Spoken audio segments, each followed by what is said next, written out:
వ్యక్తిత్వ నిర్మాణం విజయ సోపానం. ఈనాటి 6వ తరగతిలో జాషువా గారి పద్యంతో ప్రారంభమవుదాం. ఎవడారగించు అమృత భోజనంబున కలసెనోయిలే మగంజిబువ్వ, ఎవడు వాసముసేయు శృంగార సౌధాన మునిగనో ఇన్నారి పురి గుడిసె, ఎవరి దేహము మీది ధవళాంబరములలో ఒదిగనో ఇన్నాతి ముదుగ పంచ, ఎవడు దేహము చేర్చు మృదుతల్పములలోన నక్కెనో ఈ అమ్మ కుక్కిపడక, వసుధపై ఉన్న భోగ సర్వస్వమునకు స్వామిత వహించి మనుజుండు ప్రభవమందు, ఎవడు అపహరించే ఏమయ్యైమ సుఖము కలుషమెరుగని దీని కొడుకుల సుఖంబు. ఇది జాషువా గారు ఒక అనాథ యొక్క ముతక పంచ, ఒక అనాథ యొక్క గంజిబువ్వ, ఒక అనాథ యొక్క గుడిసె, ఒక అనాథ యొక్క జీవన వ్యవస్థ ఎవరో అపహరించారో అందుకే ఆమె అనాథ అయిందని ఈ పద్యంలో మనకి ఆర్ద్రంగా చెప్పారు.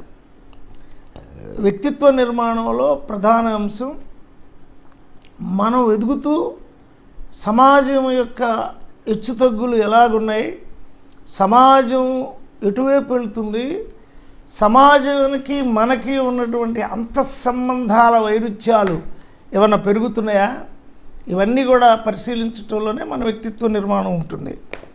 ముఖ్యంగా విల్ పవర్ అంటే ఇప్పుడు జాషువా గారు ఎక్కడో వినుకొండలో పుట్టాడు. ఆయన వినుకొండ నుంచి ఆయన గుంటూరు దాకా వచ్చాడు.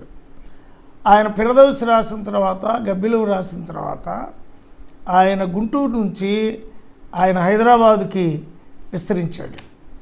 ఆయన గబ్బిలవు రాసి, పిరదవసి రాసి, ఆ తర్వాత ఖండకావ్యాలు రాసిన తర్వాత ఆయన ఢిల్లీకి పద్మశ్రీ, పద్మవిభూషణ బిరుదులతో ఢిల్లీ దాకా ప్రవహించాడు.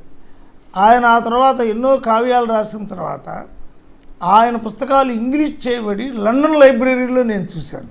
అది విల్ పవర్. ఆయనకి ఎన్నో కష్టాలు వచ్చినాయి. అందుకని నేను అప్పుడు చిన్నప్పుడే నువ్వెక్కితి ఓయి మత్త గజాలు మహత్తర పగటి దివిటీల పల్లకీలు గుండె గుండెకు జబ్బజరచి పలుకు పలుకును తేనె తొలుగులు చిలకరించి కూయిచుంటివి కవికోకిలగా.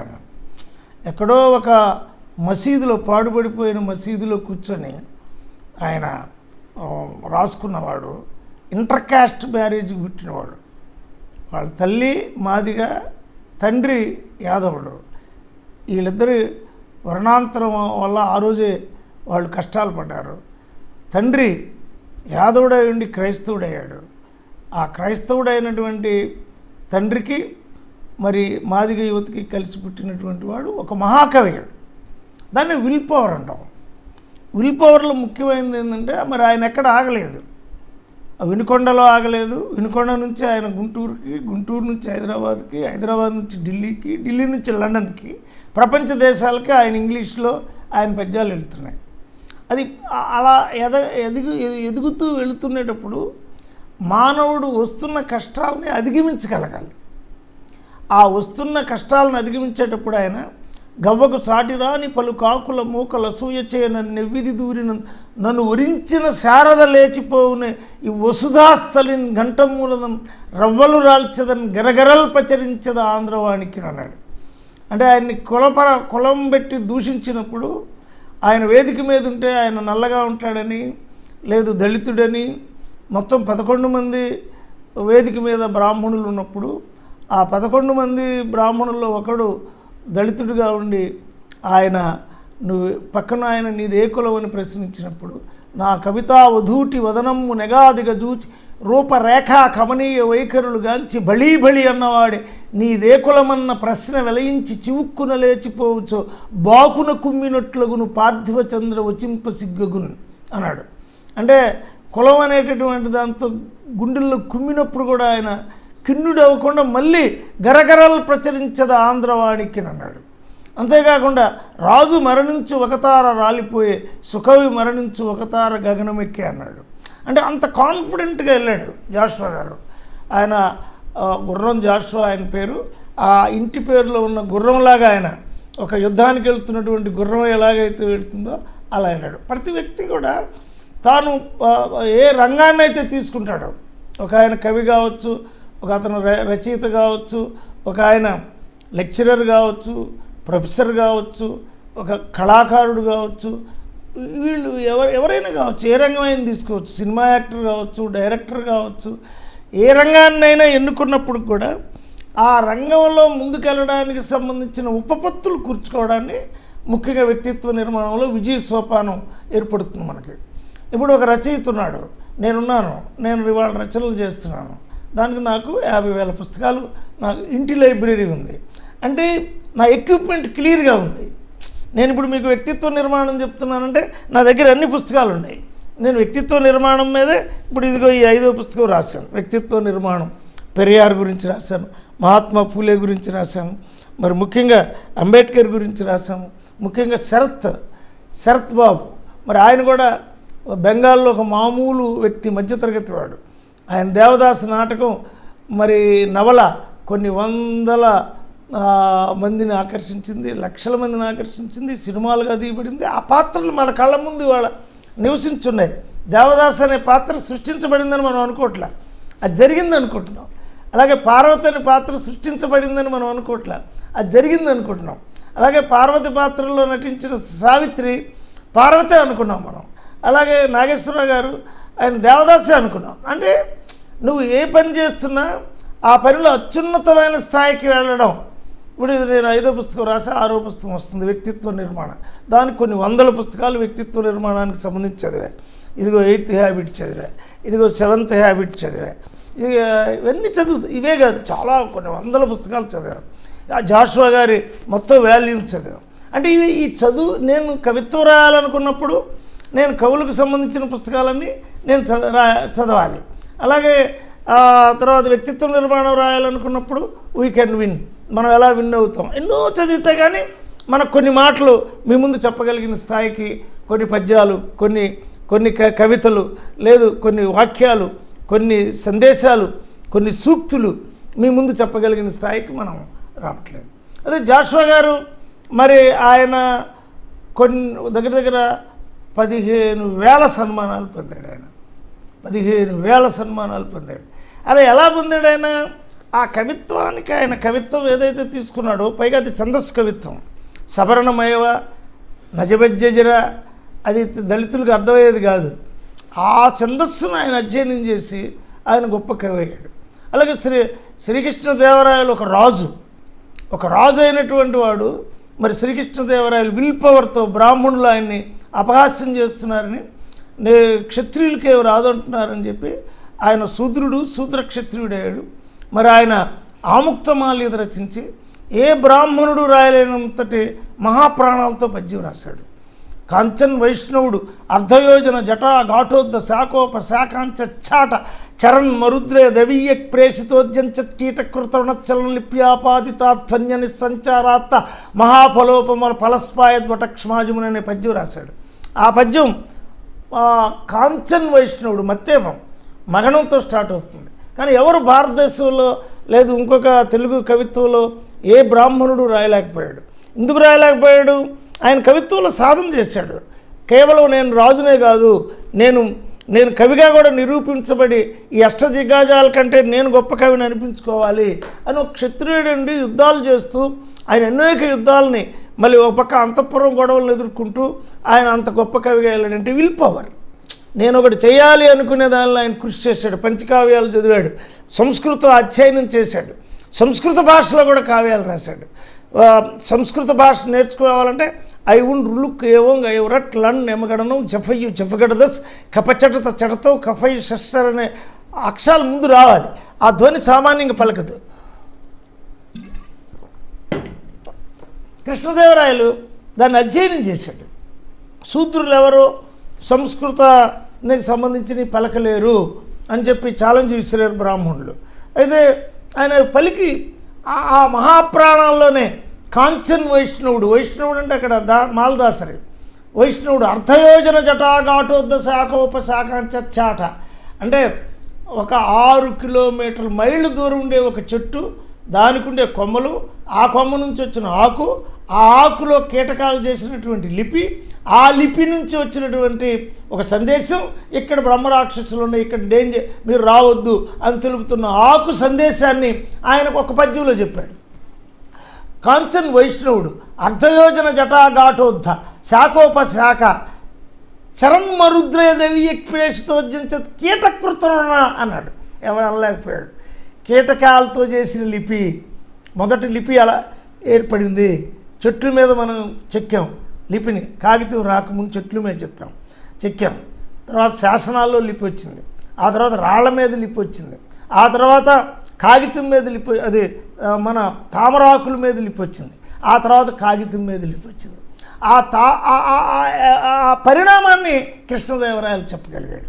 ఆ పరిణామాన్ని చెప్పడమే కాకుండా ఒక మాలదాసరి యొక్క 15వ శతాబ్దంలో ఉండేటటువంటి ఒక మాలదాసరి గర్భమంటపి కడగిన కలక జలము లోని రాతొట్టి నుండి కాలువగా సాగి, అంటే గర్భమంటపాన్ని కడిగినటువంటి జలం లోనొక రాతొట్టి నుండి కాలువగా సాగితే దాన్ని ఆ నీటిని ప్రసాదంగా ఇచ్చేవాళ్ళు అని చెప్పాడు. అంటే 15వ శతాబ్దంలో, 15 శతాబ్దం దాటి 16-15 శతాబ్దాల్లో ఒక దేవాలయంలో దళితుడికి జరిగే విషయాన్ని చిన్న ఆటవెల్ద పద్యంలో చెప్పి ఆయన అప్పుడున్న కవులందరిలో ఇటు యుద్ధంలోనే కాదు, ఇటు కవివరణ్యంలో కూడా గొప్పవాడు అనిపించుకున్నాడు. అంటే ఎంత గొప్ప విషయం చూడండి. అంటే ఒక చిన్న మాట కోసం, శూద్రులకు కవిత్వం రాదు అన్నదానికోసం ఆయన అంత దూరం వెళ్ళాడు.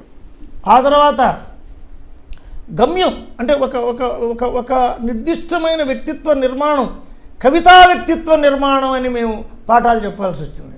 చివరికి కృష్ణదేవరాయలు యుద్ధ నైపుణ్యం కాదు, కవిత వ్యక్తిత్వం, అంటే ఆయన వ్యక్తిత్వం కవిత్వంలో ఎలా ఉందని చెప్పాల్సిన దశకి ఆయన ఎదిగాడు.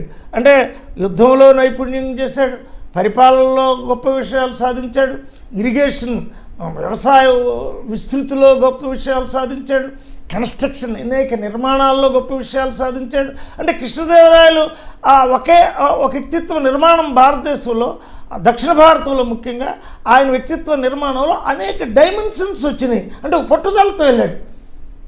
చివరి కొడుకుని కూడా విషప్రయోగంతో చంపినప్పుడు కూడా ఆయన నిలబడ్డాడు. అంటే ఒక మానవుడు ఎదుగుతున్నప్పుడు, మనిషి ఎదుగుతున్నప్పుడు, ఒక జాషువా గారు ఎన్ని ఇబ్బందులు పడ్డాడు. నువ్వు స్టేజి మీద అవమానింపబడితే తిప్పికొట్టాడు. నా కవితా వధూటిని వదనమ్ము నెగాదిగా చూసావు నువ్వు అన్నావు. దాన్ని అర్థం చేసుకోలేకపోయావు, కవిత్వాన్ని అర్థం చేసుకోలేకపోయావు. నీది ఏ కులం, కవిత్వానికి కులం ఉంటుందా అని ప్రశ్నించాడు. ఇప్పుడు 100,000 మంది దళితులు ఇవాళ కవులయ్యారు. నీ కవిత్వానికి కులం లేదనడంతో 100,000 మంది దళితులు కవులయ్యారు. ఎప్పుడైతే కృష్ణదేవరాయలు శూద్రులు కవిత్వం రాయగలరో, మీకంటే గొప్పగా రాయగలరని నిరూపించాడో, ఆ తర్వాత మనకి భట్టుమూర్తి శూద్ర కులాలకు సంబంధించిన భట్టరాజులు అంటే నుతులతో స్థుతులతో స్తోత్రాలు చదివి, రాజులకు స్తోత్రాలు చదివి పూలు జల్లి బతికేటటువంటి భట్టరాజుల్లో అద్భుతమైన అలసాని పెద్దన కంటే కూడా గొప్ప కవిత్వాన్ని తీసుకొచ్చాడు. ఎలా తీసుకొచ్చాడు, ఎలా ఆయన ఒక మహోన్నతమైనటువంటి కవిత్వాన్ని రాసి, భట్టుమూర్తి రామరాజ భూషణుడు కావ్యాలంకార సంగ్రహం కూడా రాసి, భారతదేశంలో మరి ప్రతాపరుద్ర యశోభూషణం తర్వాత కవిత్వానికి ఒక అలంకార శాస్త్రాన్ని నిర్మించి, కవిత్వం అనేది కొన్ని లక్షల వేల మంది రాయటానికి వీలైనటువంటి ఆ ప్రతీకలు నిర్మించి, ఒక సూర్యుడిని, ఒక చంద్రుడిని, ఒక చీకటిని దేనికి పోల్చి రాయాలనేటువంటి నిర్మించి తానే స్వయంగా గిరికాదేవిని ఇలా వర్ణిస్తున్నాడు. లలనాజన పంగవలనా వసదనంగ తులనాభికాభంగ దొక్ప్రసంగం అలసా నిలవిలోల దళసా సవరసాల ఫలసాదర సుకాలపన విశాలం అలనీ గరుదనీ కమలనీ కృతధునీ కమలనీ సుఖిత కోక కులవదూకం అధికాంత నలదాంతలధికాంత నితాంతరధికాంతరణదాంత సుతనుగాంతం అకృత కామోద కురుకా వికల వకుల ముకుల అనంత ప్రమాద బలిత కలిత కలగంట కులగంట కాకలి విభాసురము వల్చు మధుమాస వాసరంబు. ఇవాళ మధుమాసం వస్తే ప్రపంచం మొత్తంలో ఎలా మధుమాసాన్ని వర్ణించిన వాడు ఎవడు లేడు. మధుమాసం అంటే చెట్లు పూస్తాయి, పూలు పూస్తాయి, తేనె ప్రవహిస్తుంటుంది. మరి ఒక మహోన్నతమైనటువంటి ప్రకృతి వికాసాన్ని ఒక భట్టుమూర్తి రామరాజభూషణుడు, ఏ బ్రాహ్మణుడు మరి అలా వర్ణించలేకపోయాడు. పట్టుదలతో పైకి వచ్చాడు భట్టుమూర్తి రామరాజభూషణుడు.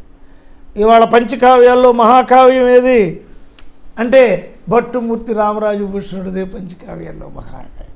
శృతిబద్ధంగా రాశాడు, సంగీతానికి సాహిత్యాన్ని మప్పాడు ఆయన. బండారు రామారావు గారి అలాగా జాషువా గారి పద్యాలకి సంగీతాన్ని మొప్పి అరే ఆ మహోన్నతమైన పద్యాలకి ఒక రాగ శుద్ధి కల్పించి అవి మన కళ్ళ ముందు నిలబడేటట్టు చేశాడు.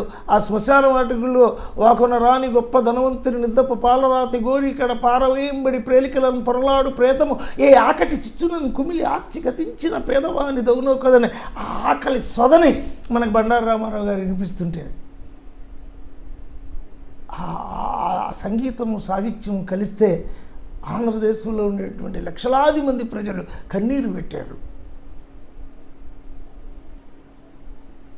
ఎన్నో ఏండ్లు గతించిపోయినవి కానీ శ్మశాన స్థలిన్ కన్నులు మార్చిన మందభాగ్యుడొకడైన లేచిరాడు. ఎన్నాళ్ళీ చలనంబులేని శయనంబు ఇందులే తల్లులలాడిరో కన్నీటంబడి క్రాగిపోయినవి దిక్కంబిందు పాషాణముల్. అది బండారు రామారావు రాగంలో పడేటప్పటికి ఇక్కడే తల్లులల్లాడిరో బుర్రలకెక్కింది. అదే భట్టుమూర్తి రామరాజభూషణుడు సంగీతాన్ని సాహిత్యంలోకి తీసుకొచ్చి ఏ బ్రాహ్మణుడు రాయలేకపోయాడు. ఇది మా సొంతం అన్న వాళ్ళని అధిగమించారు వీళ్ళంతా. ఇది ఎవరి సొంతం కాదు, ఇది మా సొంతం అన్న వాళ్ళని అధిగమించి ఈ రోజున ఆ పద్యం ఏంటంటే ఎలా ఉంది ఆ తోట ఎలా ఉంది, ఆ గిరికాదేవి వచ్చే తోట ఎలా ఉంది.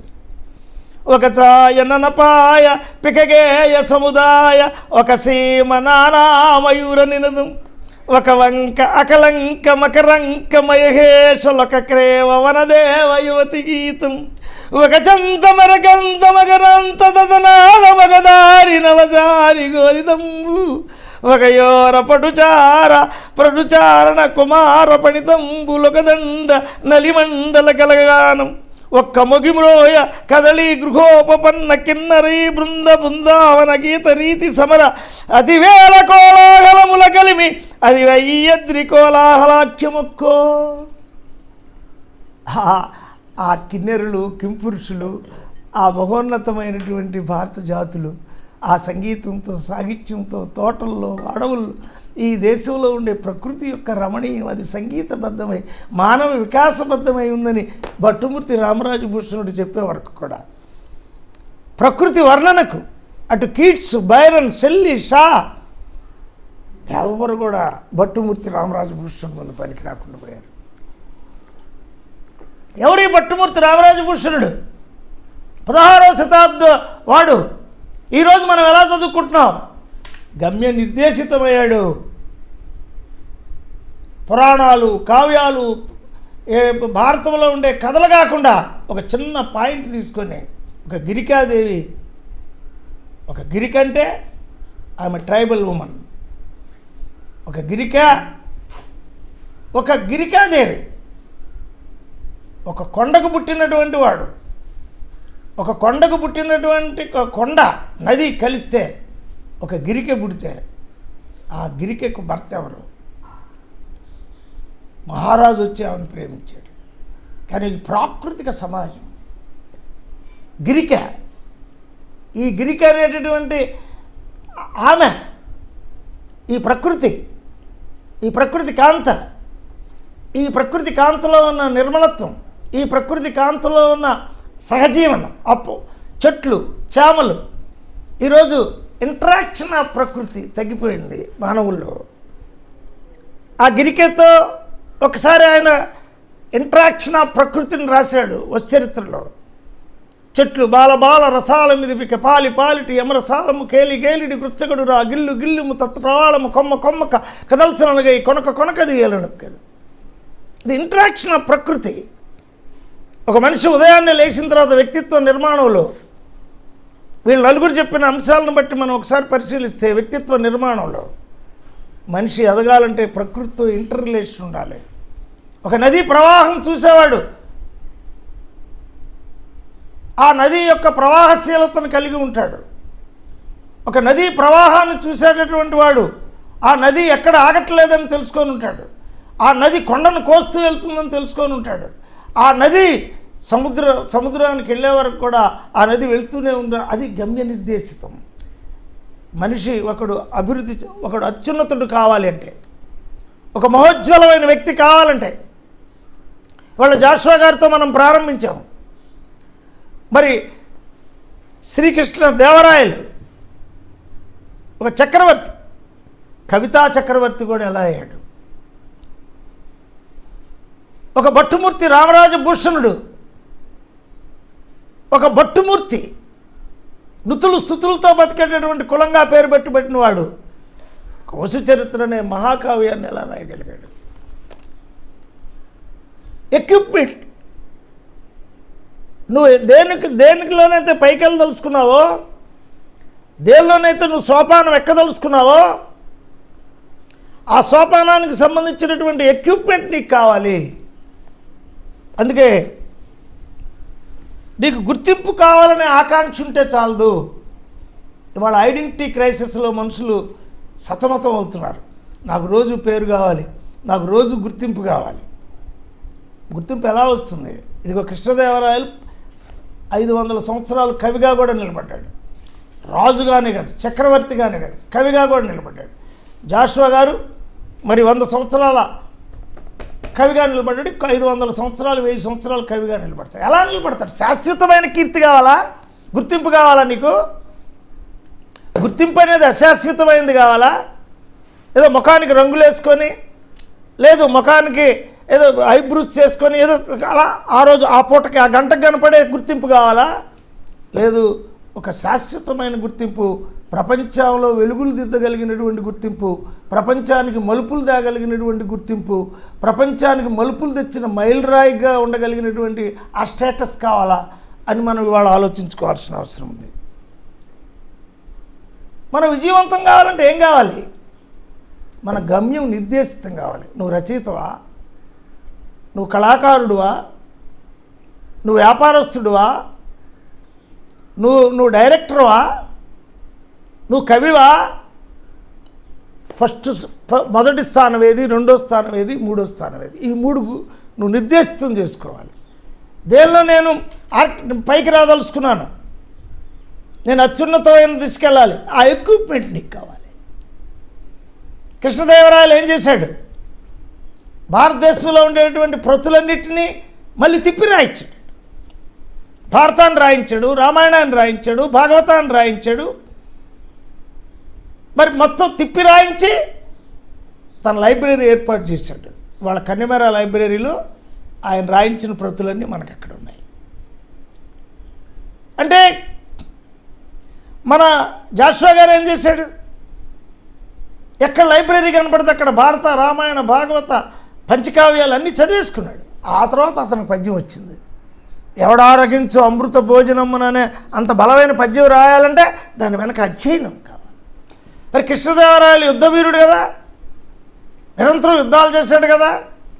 మరి యుద్ధాలు చేసిన వాడు కవిత్వం ఎలా సాధించాడు? కవిత్వంలో అత్యున్నతమైన స్థానానికి ఎలా వెళ్ళాడు? గమ్య నిర్దేశం ఉంది ఆయనకి. యాస్, నేను ఆల్రెడీ చిన్నప్పుడు నేర్చుకున్నటువంటి కత్తి యుద్ధమే కాదు, సాహితీ సమరాంగణ సార్వభౌముడు కూడా కావాలి, ఈ సాహిత్యంలో కూడా ఉన్నతుండి కావాలి నేను అనేటటువంటి ఒక జిజ్ఞాసతో ఆయన పైకి వచ్చాడు. అందుకే మనకు నమూనా కావాలి. ఈరోజు చాలామంది గుర్తింపు కావాలనే కాంక్షను ఎక్కువగా పెట్టుకున్నారు. ఫేస్బుక్, ట్విట్టర్లు అన్నిట్లో గుర్తింపు కావాలి, రోజు ఏదో పెడతా ఉంటారు. నువ్వు ఆ స్థాయికి ఎదిగి ఆ సందేశం ఇస్తున్నావా? ఇవాళ కృష్ణదేవరాయలు రాసిన పద్యం మనం ఈరోజు చదువుకోగలుగుతున్నాం. ఇవాళ రామరాజభూషణుడు, భట్టుమూర్తి రామరాజభూషణుడు ఈ వసు చరిత్ర నేను లండన్ లైబ్రరీలో ఇంగ్లీష్ చేసిన వసు చరిత్ర నేను చూశాను. ఇంగ్లీష్లో చేయబడింది వసు చరిత్ర. వేమన పద్యాలు ఇంగ్లీష్లో చేయబడ్డాయి. మరి వేమన కొండల్లో గుహల్లో తిరుగుతూ రాతి బొమ్మకేల రంగైన వలువులు గుళ్ళు గోపురములు కుడ్యములను కూడుకుంటూ తాను కోరునాదేవుడు విశ్వదాభిరామ వినురమేమనే చిన్న పద్యంలో ఇవాళ భారతదేశంలో కొన్ని వందల వేల దేవాలయాల్లో విగ్రహాలకి ఎందుకు వస్త్రాలు, అసలు మామూలు వాడికే వస్త్రం లేదు, పేద స్త్రీకి వస్త్రం లేదు అనే ప్రశ్న వేయగలిగినటువంటి స్థాయికి మరి వేమన ఆ రోజు వెళ్ళాడు. దగ్గర దగ్గర 15-16 శతాబ్దాల్లోనే ఆయన వెళ్ళాడు. మరి ఎందుకు మనం ప్రశ్న వేయలేకపోతున్నాం అంటే కెపాసిటీ ఆఫ్ థాట్. కృష్ణదేవరాయలు బ్రాహ్మణులు, మీరు కాదు, క్షత్రియుడు, సూత్ర క్షత్రియుడు నేను, లేదా అతిసూత్ర క్షత్రియుడిని, ఒక బసికి పుట్టిన వాడిని. ఎస్, నేను ఆముక్తమాలేదనే గ్రంథం నాతో పోటీ రాగలిగిన వాడు. అది ద ఛాలెంజ్. ఏ కులంలో పుట్టావు కాదు, ఆ కులం లేదని చెప్పగలగాలి, కులాన్ని అధిగమించక. జాషువా గారు ఇవాళ దళితుల్లో పుట్టుండొచ్చు, కానీ ఆయన పద్మవిభూషణ్ తెచ్చుకున్నాడు, పద్మశ్రీ తెచ్చుకున్నాడు, ఆ తర్వాత ఆయన దివిటీల్లో ఊరేగాడు, ఆయనకి అనేక సన్మానాలు జరిగాయి. శ్రీశ్రీ బ్రాహ్మణుల్లో పుట్టుండొచ్చు, కానీ పేద ప్రజల కోసం రాశాడు. పేద ప్రజల కోసం రాస్తే ఆయన పద్యాలు పేద ప్రజలకి రీచ్ అయినాయి, ఆయన కవితలు పేద ప్రజలకి రీచ్ అయినాయి. అంటే గమ్య నిర్దేశితం. నువ్వు కవి కాదలుచుకున్నావా, మొదటిగా నీ కవిత్వమా, లేదు వ్యాపారస్తుడు కాదలుచుకున్నావా, ఆ ఎక్విప్మెంట్ నీ దగ్గర ఉందా, వ్యాపారం గురించి స్టడీ ఉందా, ప్రపంచ దేశాల్లో ఏ వస్తువు ఎక్కడ పుట్టిందో అనేటటువంటి తెలుసుకుంటావా, చైనా భారతదేశాన్ని ఎందుకు ఆక్యుపై చేయగలిగింది వస్తుపరంగా, భారతదేశ టెక్నాలజికల్గా ఎందుకు ముందుకెళ్ళింది, జర్మనీ ఎందుకు ముందుకెళ్ళింది, జపాన్ ఎందుకు ముందుకెళ్ళింది, అక్కడ ఉండేటటువంటి గృహాలన్నీ కూడా ఒక టెక్నికల్ ఏరియాలుగా ఎందుకు రూపొందినాయి, అక్కడ ఒక ప్రతి గృహంలో ఎందుకు ఒక టెక్నికల్ ఏరియా, ఒక టెక్నికల్ రూమ్ ఎందుకుంది, ఒక గడియారాలు బాగు చేసే రూమ్ ఎందుకుంది, ఒక టీవీలు బాగు చేసేటువంటి యంత్రాంగం అంతా అక్కడ ఎక్విప్మెంట్ ఎందుకుంది, ఒక జపాన్, ఒక జర్మనీ, ఒక చైనా ఎందుకు ప్రపంచానికి అందరికీ వస్తువులు అందించగలుగుతుంది. అంటే నువ్వు వ్యాపారస్తుడు కాదలుచుకున్నావా, లేదా టెక్నికల్ రంగంలో నువ్వు ముందుకు తెలుసుకున్నావా, ఆ రంగానికి సంబంధించిన ఎక్విప్మెంట్ నీ దగ్గరే ఉంది. ఆ ఎక్విప్మెంట్లో ప్రపంచం గ్లోబ్ దగ్గరవుతున్న క్రమంలో మనకు వస్తువు ఇవాళ ఒక రోజు తయారైతే ఆ వస్తువు ప్రపంచం అంతా వెళ్ళడానికి సంబంధించినటువంటి ప్రచారం, దానికి సంబంధించినటువంటి మొత్తం గ్లోబలైజేషన్కి సంబంధించినటువంటి మొత్తం యంత్రాంగం ఆపోజిషన్ పట్టగలిగిన స్థాయికి నువ్వు వెళ్తున్నావా? వెళ్ళడానికి సంబంధించింది ఏమి నీ దగ్గర ఉంది, అది నువ్వు కొలుసుకుంటూ ఉండాలి. హోప్, ఎస్, ప్రతి ఒక్కడూ పైకి వెళ్ళగలడు. కృష్ణదేవరాయలు నిరూపించాడుగా, జాషువా గారు నిరూపించాడుగా, లేదు డాక్టర్ బిఆర్ అంబేద్కర్ నిరూపించాడుగా. నువ్వు బయట కూర్చొని రాయమంటే బయట కూర్చొని రాసినవాడు భారతదేశానికి రాజ్యాంగం రాశాడుగా, లేదు మహాత్మా పూలే నిరూపించాడుగా. నువ్వు పూలు కట్టుకొని ఊరికే మన కోటలోకి వెళ్ళి పూలు ఇచ్చేవాడు ప్రపంచానికి పూల జల్లు కురిపించాడు, పరిమళాలు కురిపించాడు, విద్యాగంధాలు కురిపించాడుగా. ఎస్, వాట్ ఈజ్ యువర్, ఏంటి నీ ఎయిమ్? నువ్వు క్లియర్గా ఉన్నావా? నీ ఎయిమ్ పట్ల నువ్వు క్లియర్గా ఉన్నావా? మరి కృష్ణదేవరాయలాగా, జాషువాలాగా, లేదు వీళ్ళందరిలాగా నువ్వు పైకి వెళ్ళగలిగినటువంటి స్థాయికి నీ ఎక్విప్మెంట్ ఉందా, నీ బ్రెయిన్ కెపాసిటీ ఉందా, నువ్వు వస్తున్నటువంటి వాటిని తట్టుకోగలిగినటువంటి నువ్వేవైతే ఆపదలు వస్తున్నాయో ప్రపంచవ్యాప్తంగా నీ ముందుకు వస్తున్నటువంటి వ్యాధులు, ప్రపంచవ్యాప్తంగా నీ ముందుకు వస్తున్నటువంటి అనేక అంశాల పట్ల నువ్వు అవగాహన పెంచుకుంటున్నావా? నీ విజయ సోపానాన్ని నువ్వు నిర్మించుకుంటున్నావా? ఇతరుల మీద ఆధారపడుతున్నావా? నీ సోపానాన్ని చెక్కలతో నిర్మించుకుంటున్నావా? అది త్వరగా కూలిపోద్ది కదా. లేదు ఇటుకరాళ్ళతో నిర్మించుకుంటున్నావా? నీ సోపానం ఏ ఎక్విప్మెంట్తో నిర్మించుకుంటున్నావు, అది ముఖ్యమైనటువంటి విషయం. నీ సోపానానికి ప్రధానంగా ఎయిమ్ కావాలి. నువ్వు ఏమి చేయదలుచుకున్నావు, నువ్వు ఏది నీ వ్యక్తిత్వంలో సోపానం, వీ కెన్ విన్ వ్యక్తిత్వ సోపానం ఏంటి? భారతీయులు రాసిన, ఫారినర్స్ రాసిన వీ కెన్. బుద్ధికి సామర్థ్యం ఉండాలి, గమ్య నిర్దేశితమైన సామర్థ్యం కావాలి. గమ్య నిర్దేశమైన సామర్థ్యంలో శరీర శక్తి, మానసిక శక్తి, హృదయ శక్తి సమతుల్యంగా ఉండాలి. It self is determination. నువ్వు చేస్తున్న దాని మీద ప్రేమ ఉండాలి, నువ్వు చేస్తున్న దాని మీద అంకిత భావం ఉండాలి, నువ్వు చేస్తున్న దాని మీద లవ్, ఎఫెక్షన్. గమ్య నిర్దేశితమైన జీవన విధానంలో ఫ్లేవర్, ఆనందం, సొగస్సుంటాయి. చనిపోయే వాళ్ళందరూ నవ్వుతూనే చనిపోయారు. ఈ ప్రపంచానికి అందించిన వాళ్ళందరూ, వెలుగులు అందించిన వాళ్ళందరూ వాళ్ళు నవ్వుతూనే. సోక్రటీస్ విషం తీసుకునేటప్పుడు కూడా నవ్విన ఫోటో వేసాం. ఎందుకు? ఈ ప్రపంచానికి నేను త్యాగాన్ని అందిస్తున్నాను. ఈ ప్రపంచానికి ఏదో సోమరులో ప్రపంచానికి ఏం అందించలేరు. అందుకు గమ్య నిర్దేశంలో విజయ సోపానంలో జయించాల్సిన అంశాలు అవి చెప్పారు. ఒకటి, అలసత్వం, సోమర్తనాన్ని జయించో. బుద్ధికి పదును పెట్టో. నీ ఎక్విప్మెంట్ని బలం చేసుకో. నీ మీద నువ్వే ఆధారపడు. ఇతరుల మీద ఆధారపడి నీ వ్యక్తిత్వాన్ని కించపరుచుకోవద్దు. నీ మీద నువ్వు ఆధారపడు. సమాజాన్ని సమతుల్యం చేసుకో. నువ్వు బ్రాండ్ అంబాసిడరు కాదు, దానికి ముందు నువ్వు ఒక బ్రాండుగా, నువ్వు ఒక నేను ఐ షుడ్ మేక్ ఇట్, నేను ఇది చేయగలను అనే కాన్ఫిడెన్స్కి రా, విశ్వాసానికి రా, బిలీవ్. ఇవాళ ప్రపంచం మొత్తం ఎవరిని స్మరిస్తుందో, ఎవరినైతే సోషల్ కాంట్రాక్ట్, మానవ సంబంధాలన్నీ విచ్ఛిన్నం అవుతున్నాయి, మళ్ళీ మనం వెనక్కి వెళ్ళి మానవ సంబంధాలని పునరుద్ధరింపజేసుకోవాలి. మానవుడు నాగరికుడయ్యే కొద్దీ కృత్రిమమైన వాడు అవుతున్నాడు. మానవుడు నాగరికుడయ్యే కొద్దీ తన గిరులు తాను గీచుకుంటున్నాడు. ఈ భూమి నాది అంటున్నాడు, ఈ నది నాది అంటున్నాడు, ఈ కొండలో ఉండేటువంటి గ్రెనేడ్ నాది అంటున్నాడు. ఈ ప్రకృతి సంపదని, మానవ సంపదని, మానవ మెదడు మీద కూడా వాడు పెత్తనం చేయాలని చూస్తున్నాడు. ఈ మానవుని యొక్క ఆధిపత్యం పోవాలని చెప్పిన వాడు ప్రపంచంలో అత్యున్నతమైనటువంటి మేధావి, ఆలోచనాపరుడు, ప్రపంచాన్ని మార్చినటువంటి వాడు రూసో. ఒకసారి ఆయన ఎంత కష్టాలు పడి పైకి వచ్చాడో మనం ఒకసారి పరిశీలించాల్సిన అవసరం. ఇందుకు మనం వీళ్ళందరి గురించి చర్చించుకున్నాం. ఏదో 4 ముక్కలు చెప్పుకుంటే సరిపోదా, ఎలా పైకి రా అలా పైకి రా అని కాదు. ఎలా పైకి వచ్చారో మనం ఒకసారి చూడాలి. 1712లో రూసో మరి ఆయన జన్మించాడు, ఫ్రాన్స్లో జన్మించాడు. అంటే 1712లో ఆయన జన్మించిన తర్వాత ఆయన ఒక కేవలం మామూలు వ్యక్తి కుమారుడు. అంటే ఒక వాచ్లు రిపేర్ చేసుకునేవాడి కొడుకు ఆయన. ఇక ఆయన గురించి, రూసో ఫ్రెంచ్ జాతీయుడు, జినీవాలో 1712లో జన్మించాడు. తండ్రి గడియారాలు తయారు చేసేవాడు. పుత్రుడు జన్మించిన కొన్నాళ్ళకే తల్లి మరణించింది. తండ్రి ఇతడి గురించి పట్టించుకోలేదు, విద్యాబుద్ధులు చెప్పించలేదు. 10వ ఏట నుంచి రకరకాల ఉద్యోగాలు చేశాడు. ఒక ఎన్గ్రేవర్ దగ్గర పనిచేస్తుండగా యజమాని అతన్ని సోమరని, మందమతని, దొంగని చావు దెబ్బల బాధి పంపించాడు. కొంతకాలం దొంగతనాన్ని కూడా ఆశ్రయించాడు.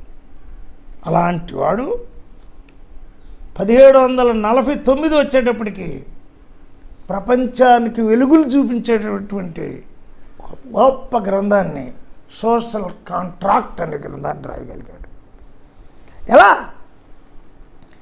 ఎలా ఆయన రాయగలిగాడు? ఇదిగో నాలో ఒక రచనా శక్తి ఉంది. ఆయన చదువుకోలే, అంత చదువు సొంతగానే చదువుకున్నాడు. అంత చదువు సొంతగా చదువుకొని 1733 నుంచి 1740 వరకు ఆయన సంగీతంలో ఉండే నోట్స్ రాయటం మాత్రమే నేర్చుకున్నాడు. ఆ తర్వాత ప్రపంచాన్ని అర్థం చేసుకున్నాడు. దేశదిమ్మరుగా తిరుగుతున్నాడు. ఒక చిన్న ప్రకటన వచ్చింది, కళలు సైన్స్ వల్ల మానవ జీవితం బాగుపడుతుందా, దీని మీద రాస్తే మీకు పెద్ద ప్రైజ్ ఇస్తామన్నారు. అప్పుడు ఆయన దాని మీద రాశాడు, ప్రైజ్ పొందాడు. ప్రపంచం ఆయన ఒకసారి చూసింది. ఆ ప్రపంచం చూసిన తర్వాత ఇక అతడు సోషల్ కాంట్రాక్ట్ అనే పుస్తకంలో ఆయన ఏం చెప్పాడు? ఎందుకు ప్రపంచం ఆయన వైపు చూస్తుంది? మానవుడా, నువ్వు స్వేచ్ఛాజీవి.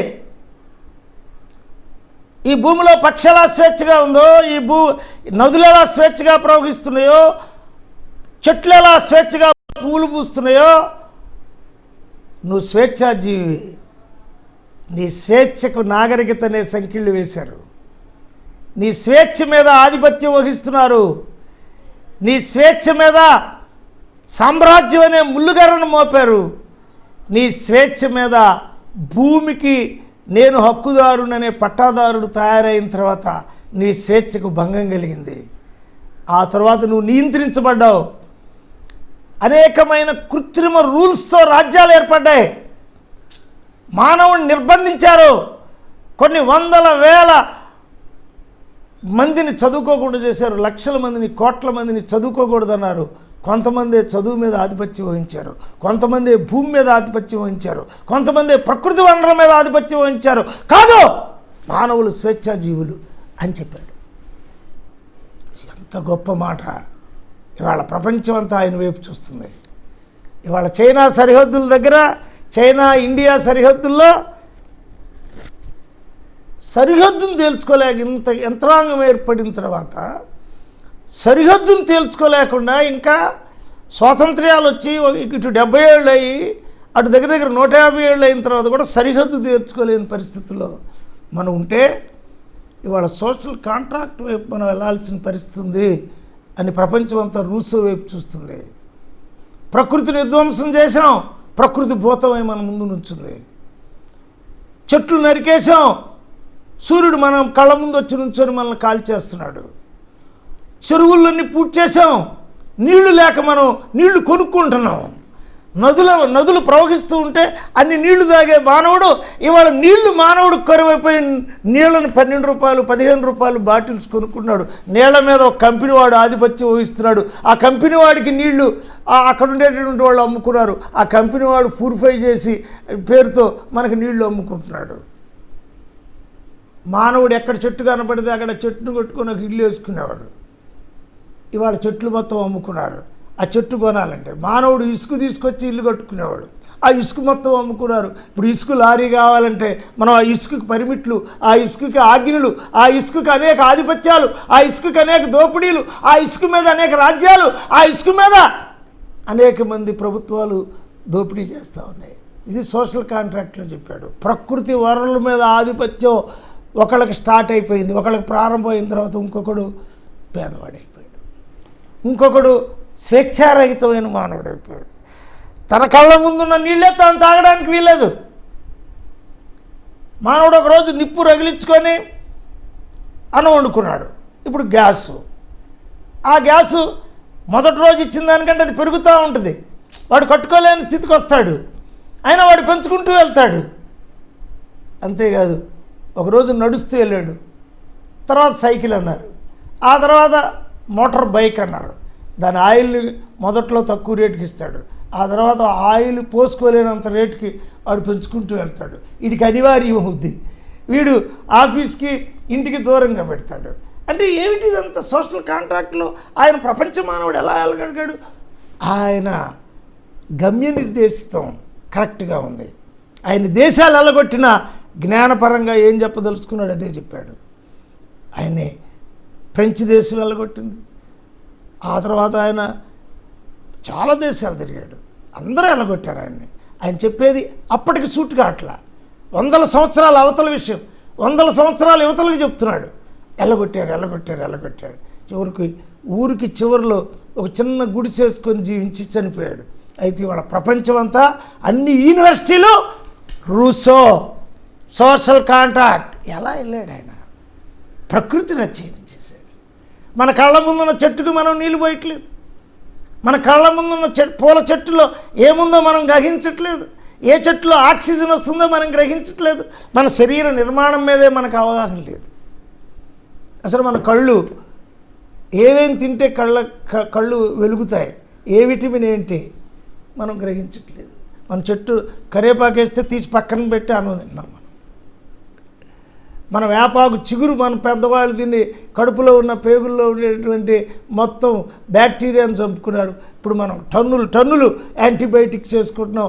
ఆ లోన్ ఎంబీబీఎస్ పోడడం కోసం ఎంత పొడుగు చాట్లు అవి తింటున్నాం. అవి ఎక్కడ తయారవుతాయో తెలియదు, అవి విషయుక్తం అయిపోయి మళ్ళీ సైడ్ ఎఫెక్ట్స్ వచ్చి మళ్ళీ మనం బాత్రూములకు పరిగెత్తి పేగుళ్ళంతా నాశనం చేసుకొని పేగు క్యాన్సర్ వచ్చేదాకా మనం వెళ్ళి చివరికి లోనకు బొలుపులేసి ఒక బలుపుతో పేగుల్లోకి వెళ్ళి ఆ పేగుల్ని ఎక్స్రే తీసి ఆ బొక్క ఎక్కడుందో చూసుకొని ఆ బొక్కకి ఒక సిమెంట్ వేసేటటువంటి మాత్రలు ఇచ్చేటట్టుకి మనం వెళ్తున్నాం. అంటే నీ చుట్టూ ఉన్నటువంటి ప్రకృతి నీకు ఎలా అన్వయం అవుద్దో తెలియకుండా నీ వ్యక్తిత్వంలో ఎలా పైకి వెళ్తావు? నువ్వు ఒక కాంట్రాక్టర్వి, నీ కడుపులు నొప్పి వచ్చింది, పరిగెత్తుకుంటూ రావాలి.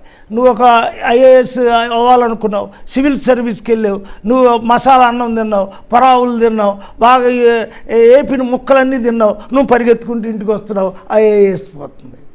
గమ్య నిర్దేశంలో నీకు శరీర నిర్మాణం తెలియాలి.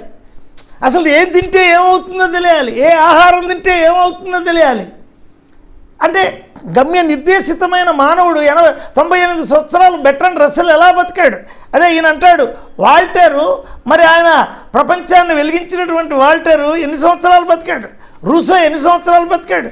ఇందుకు వాళ్ళు ఆహారాన్ని ఎంత కావాలో అంతే తీసుకున్నారు. జ్ఞానపరమైన జిజ్ఞాసలో వాళ్ళు ఉన్నారు. దిదిరో ఎన్సైక్లోపీడియో, ఫ్రెంచ్ ఎన్సైక్లోపీడియో తయారు చేస్తే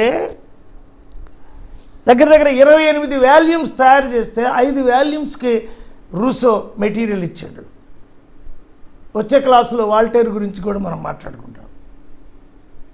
ఊర్లు వెళ్ళగొట్టారు, దేశాలు వెళ్ళగొట్టారు. కానీ ఎయిమ్ తప్పలే ఆయన. ఇప్పుడు మన దేశంలో బ్యాంకులకు డబ్బులు కొట్టి ఇతర దేశాలు వెళ్ళిపోయిన వాళ్ళు మనం తీసుకొచ్చి జైల్లో పెట్టుకొని మళ్ళీ మంచి ఆహారం పెట్టి పోషిస్తున్నాం. అతను ఎయిమ్ ఏంటి? అతను క్లాస్ చెప్తాడా? ఈ వ్యాపారం అంటే ఏంటో అతను చెప్తాడా? బ్యాంకులకు లోన్లు ఎలా ఎగ్గొట్టాలో చెప్తాడా? లేదు ప్రచారానికి పెద్ద సినీ యాక్టర్లను వాడి వాళ్ళ శరీరాల అర్ధనగ్న చూపించి ప్రొడక్ట్ అమ్ముకుంటాడా? లేదు ప్రొడక్ట్ వాల్యూని బట్టి ప్రొడక్ట్ అమ్ముకుంటాడా? ప్రొడక్ట్కి వాల్యూ ఎక్కువ, ఆ అంబాసిడర్కి ప్రొడక్ట్ యొక్క వాల్యూని పెంచుతున్నాడా? లేదా వ్యక్తి యొక్క నీ ప్రొడక్ట్ వాల్యూని, అంటే నీ శారీరక శక్తిని నువ్వు పెంచుకుంటున్నావా? లేదా శరీర శక్తిని నిర్వీర్యం చేసుకునే ఆల్కహాల్, సిగరెట్టు, గంజాయి, పబ్బులు ఇవన్నీ తిరుగుతూ నేను విశ్రాంతి కోసం వెళ్ళానంటావా? అయితే నీ శరీరం ఏమైపోయింది?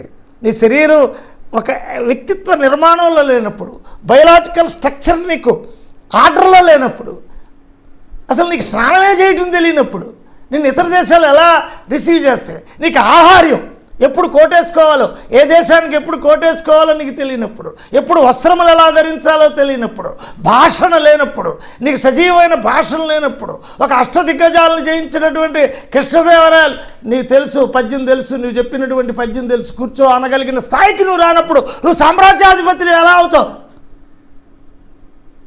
అంటే వ్యక్తిత్వ నిర్మాణంలో విజయ సోపానం అంటే ఫస్ట్ శరీర నిర్మాణం మీద నీకు అవగాహన రావడం.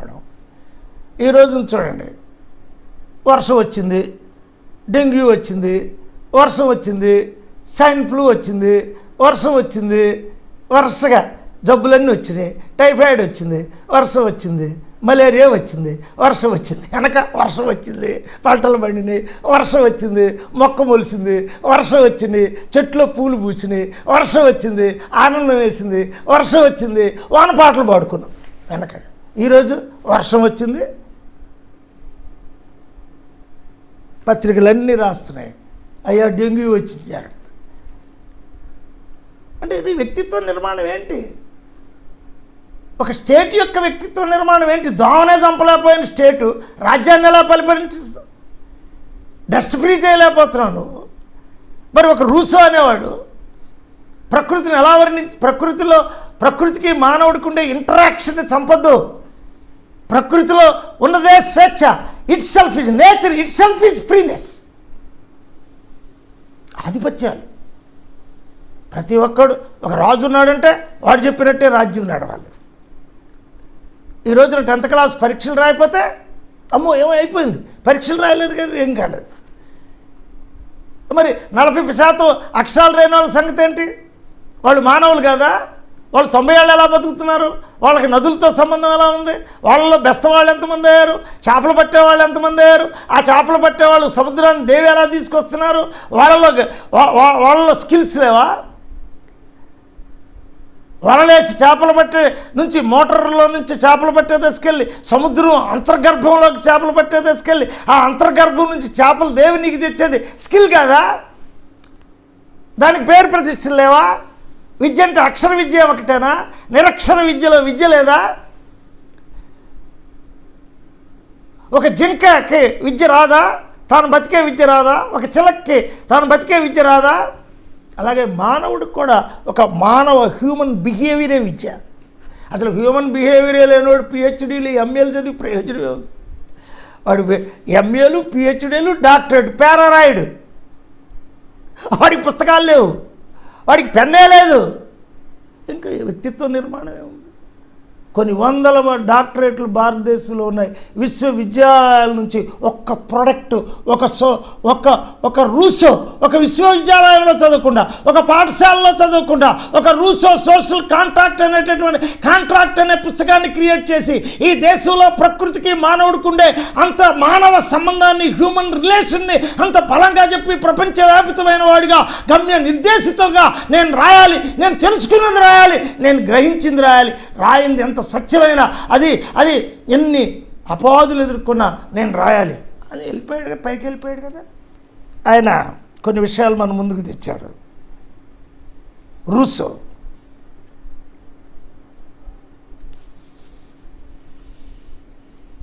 ఏ discourse on the origins of inequality, మానవ జాతిలో అసమానతల పుట్టుపూర్వోత్తరాలు ఆయన మన ముందుకు తెచ్చాడు.